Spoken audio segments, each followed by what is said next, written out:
নবীজির থেকে দামি আর কেউ আছে?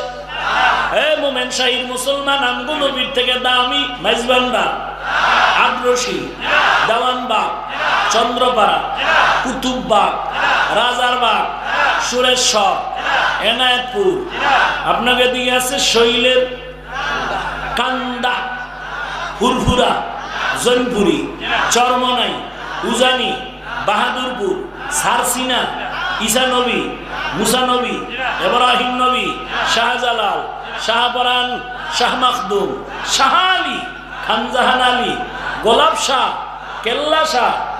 নবীর থেকে দামি কেউ? আবু বকর, ওমর, সবাই একমত। নবীর থেকে দামি কেউ নাই। আল্লাহর মহব্বতে বলেন সবাই একমত। বেয়াদবি ক্ষমা চেয়ে বলেন সে নবীর নামটা কি? আর মুহাম্মদে বলেন মুহাম্মাদুর